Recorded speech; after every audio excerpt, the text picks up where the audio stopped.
ورجعت لكم تاني بعد الفاصل مع فقرة انتي اجمل. بس قبل ما هنبتدي فقرتنا هفكركم مرة كمان بسؤال الحلقة، وهو كان بيقول: ما هو بديل البروتين للاشخاص اللي بيعانوا من الحساسية؟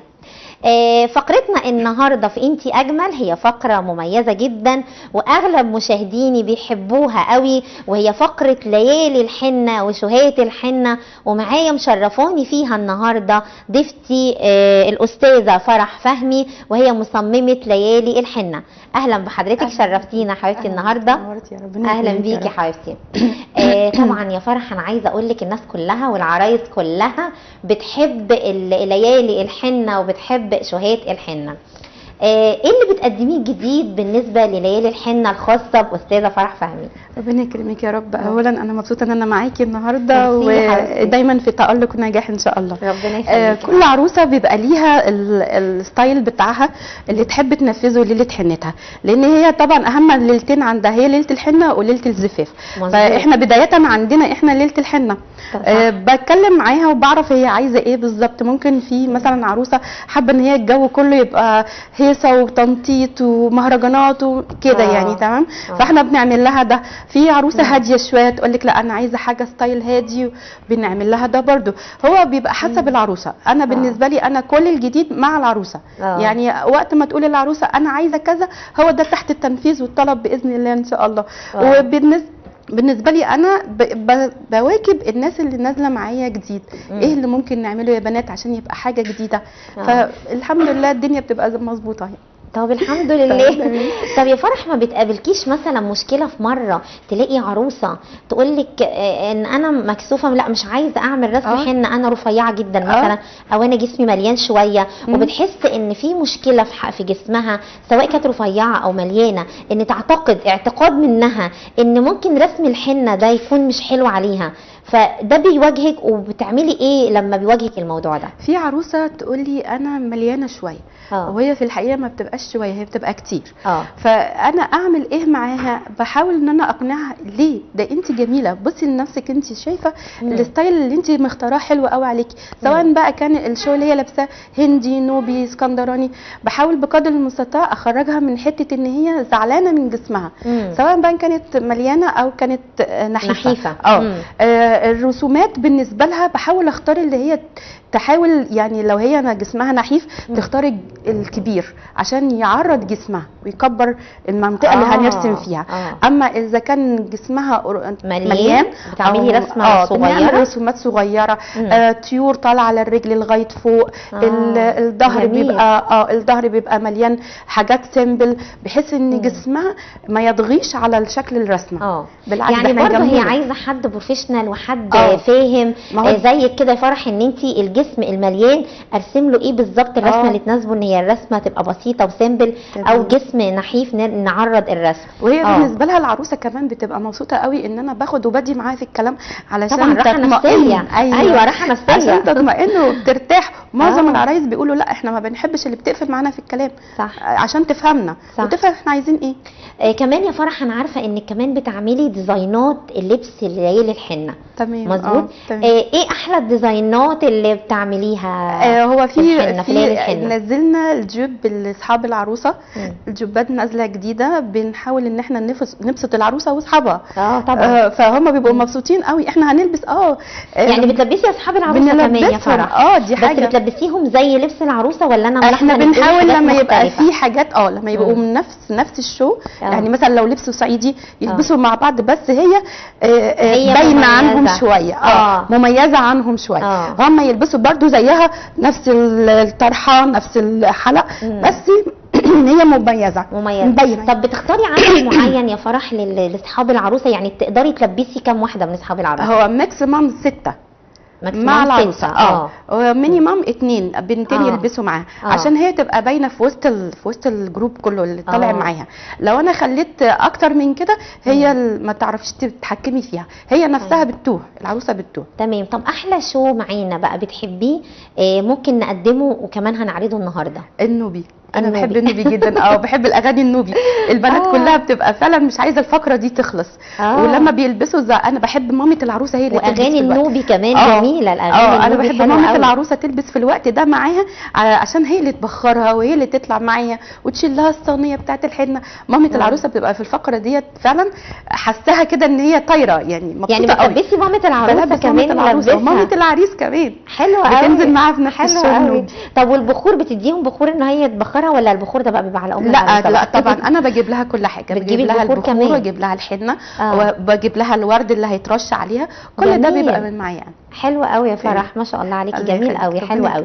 طب احنا عايزين نتفرج دلوقتي. انت جايبه لنا شو نوبي حلو قوي، وديزاين نوبي من تصميم طبعا او افكار استاذه فرح. حلو قوي، نعرضه بقى معانا دلوقتي ونشوف. اتفضلي. هاجر، احنا معانا الموديل الجميله هاجر. طيب تكلمينا عن التوب هو ده. التوب هو مقتبس اصلا من القماشه النوبي. تمام. نلف للكاميرا شويه لو سمحتي يا هاجر. ايوه عشان نعرضه. ادي وشك للكاميرا بعد اذنك. تمام. بعدين اكسسوارز كمان، هو لازم يعني يبقى كل طقم مع الاكسسوارز بتاعه. كل طقم لازم العروسه بتلبسه بيبقى معاه الاكسسوارز. سواء كان البندانه، الحلق، الكوليه، الاسوره، الخلخال، كل ده بيبقى مع العروسه. يوم ما بتلبس الطقم كامل بالاكسسوارز بتاعه. طيب هو الماتيريال ايه بتاع الشو اللي لابساه؟ هي بالنسبه لها ده ساري شكله زي الساري، بس هو الشكل النوبي. هو النوبي. احنا الاثنين بيبقوا زي بعض. الساري قريب من بعض. الساري والنوبي والتوب النوبي زي بعض. تمام. شكرا ليكي يا فرح. وكمان احنا معانا حاجه كمان، ان انا عرفت ان هو فرح كمان هي اللي بترسم معانا حنه. وبترسم كمان هاجر. بترسم معانا رسم نوبي ورسومات حنه بالنوبي او الشكل النوبي او اشكال كتير مختلفه للرسم. هترسم معانا النهارده، هترسم لنا النهارده يا هاجر. طب هترسم لنا ايه بقى على الموديل الجميله بتاعتنا رودي النهارده؟ ازيك يا رودي؟ صغيره سنها فراشه كده هتناسب سنها. تمام. البنات الصغار بنعمل لهم فراشات. نرسم فراشه، يعني احنا هنرسم نرسم عشان مناسبه لسنها. لسنها لسن البنوته بنرسم فراشات، ورود، نجوم. تمام، عشان مناسبه. اما الكبار اللي زينا او بيبقى في سن العروسه بتبقى المميز عندها الرسومات النوبيه. تمام. وكمان في ستايل، يعني في ستايل برضو في رسومات الحنه. نازل مثلا رسومات زي الصيني، زي الرسومات النوبي التقيله، زي الرسومات الافريكانو برضو بنرسمها. طب نستأذنك يا هاجر تلفي الكرسي شويه كده للكاميرا عشان نشوفك وانت بترسمي، مشاهدينا يشوفوا معانا كمان ويتفرجوا معانا وهاجر بترسم. اتفضلي يا فرح. كمان في حاجه عايزه اسالك عليها، حنه الالوان. يعني انا عرفت ان كمان بترسمي حنه بالوان، بيدخلها الوان. هاجر بترسم بكل المتاح عندها، البني، الاسود، الاحمر، اللبني، كله. يعني احنا بالنسبه لنا ما فيش حاجه بتقف قدام. اهم حاجه ان العروسه تنبسط، ده اهم حاجه، تكون مبسوطه. اهم حاجه، واللي معاها برضو اخواتها واصحابها واهلها يبقوا مبسوطين بالجو اللي احنا بنعمله. لا، وفكره الالوان جديده. يعني فكره الالوان في الحنه جديده وحلوه قوي. وانا ملاحظه ان بتعجب اغلب العرايس واغلب كمان البنات. بيعجبهم قوي الحنه اللي بالالوان. هي بالنسبه لهاجر الديزاينر بتاعتنا، هي ما شاء الله ايديها كويسه. لا ما شاء الله هي بترسم حلو قوي، وبتطلع يعني رسمها جميل. بتطلع الرسومات اللي متفق عليها مع العروسه. يعني العروسه برضو هي اللي بتختار رسوماتها، وهي اللي بتقرر اعمل دي، لا مش عايزه دي كده يعني. فهاجر بتبقى معاها لغايه ما العروسه بترسم كل اللي هي عايزاه. يعني سواء بقى بالحنه السوداء او بالالوان.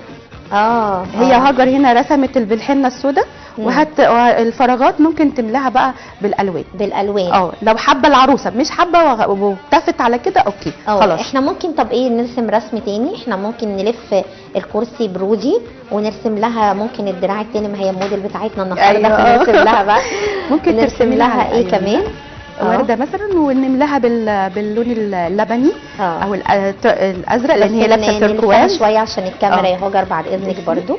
ايوه برافو عليكي.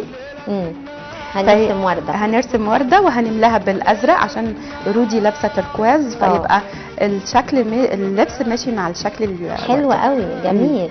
يعني حلو ان احنا هي هاجر بتراعي هاجر بصراحه فنانه، وبتراعي ان هي دايما يبقى في رابط او هارموني ما بين شغلها وما بين لبس العروسه. حتى بتسال ايه الاثواب اللي العروسه هتلبسها، فبقول لها هتلبس لون كذا وكذا وكذا، فهي بتبقى عارفه هي هتعمل ايه. حلوه قوي. لا وهي ما شاء الله فنانه وايدها حلوه قوي، بترسم بطريقه بروفيشنال كمان، حلوه جدا. وهنشوف كمان الالوان دلوقتي مع هاجر. اهم حاجه احنا مستنيين الالوان مستنيين اللون الازرق هيبقى شكله ازاي. أيوه. لان اكيد اغلب العرايس مش بيعرفوا الالوان، احنا الاحمر المعتاد عليه. يعني لون ممكن الاحمر حمراء بالظبط. انما الالوان اللي نازله دلوقتي في الازرق، في الاخضر، في الدم الغزالي اللي هو الاحمر الفاتح قوي. تمام. هي هاجر دلوقتي بتملى الورده، بتملاها بالازرق، الحنه الزرقاء. بتفضل رودي لمده نص ساعه او ساعه، ما تتحركش ايديها بحيث ان الرسمه تثبت وتنشف وتطلع الرسمه شكلها احلى. تمام. يعني طب لو هو اللي اكيد بيواجهك ممكن يا فرح ان عروسه ممكن رسمتها تتخبط، او واحده من اصحاب العروسه بيخبطوا في بعض، طبعا هم بيرقصوا في ليالي الحنه وبيهيصوا وممكن يخبطوا في بعض. لو الرسمه باظت او اتخبطت ليها حل، ولا الحنه طالما باظت ملهاش حل؟ هي في معظم الاحيان بيبقى ليها حل. بان احنا بنقول لها للعروسه او اللي هي كانت رسمه، نقول لها بالليمون او اسيتون ده كله هيطلع. بس لو الموضوع جه في خبطه كبيره، لا هو ده بقى صعب هو ده بقى اللي الناس بتسيطر عليه. بالظبط. دايما نقول احسن العروسه تبقى حريصه وتاخد بالها ان هي ما تتحركش، او اصحابها ان هم ما يبوظوش الرسمه. هو اصلا احنا بنتفق مع العروسه انت ترسمي الاول قبل اي حد وقبل الناس ما تبتدي تشرف في الحفله. قبلها بساعتين تكوني انت اللي رسمه وانت اللي ناشفه. هيفضل ساعه بقى انت تلبسي وتجهزي تستقبلي اصحابك واهلك باذن الله. حلو قوي. فبتطلع رسوماتها هي طبعا التوب وهي رسمه رودي كمان اهي، نعرضها للكاميرا. حلوه قوي على فكره. بس هو يمكن اللون الازرق مش باين معانا قوي، بس هو جميل. يعني انا شايفاه حلو قوي، باين معانا على الكاميرا. حلوه قوي، جميل. ونعرض الرسمه الثانيه هاجر برضو نوريها لمشاهدينا. حلوه قوي الفراشه، جميله، حلوه جدا. تسلم ايدك يا هاجر، انت فنانه ما شاء الله عليكي، حلوه جدا. طبعا الرسم قوي جميل معانا. طب احنا ممكن يا فرح نعمل ده في ليالي افراح؟ يعني بس مش ليالي الحنه، ممكن عروسه تيجي تقول لك اعملي لي شو من شوهات الحنه في يوم الفرح؟ في بنات بتطلب. ايوه. طبعا عشان بيبقى في مكان واسع، احنا بنتفق مع الدي جي ان الاغاني اللي هتنزل هي كذا وكذا وكذا. وبالنسبه للعروسه احنا بنقول لها هتقلعي. طبعا في عرايس تقول لك انا عايزه اعمل كده، تقلع الطرحه بقى وهتقلع الفستان وهتلبس النوبي، هتلبس الهندي. فبتبقى فقره حلوه جدا ومحببه للناس كلها. ان العروسه بتخرج يعني يوم الفرح ممكن تلبسيها بشوهات خاصه بليالي الحنه. بتخرج عن المألوف بقى، انت كده خرجتي عملتي حاجه جديده وواو. يعني في عرايس بتطلب كده. طب حلو جدا، حلو جدا. وانت متاح معاكي ان انت تقدري توفري انا بالنسبه لي انا كل اللي رايحه العروسه انا هعمله لها. ده بالنسبه لي.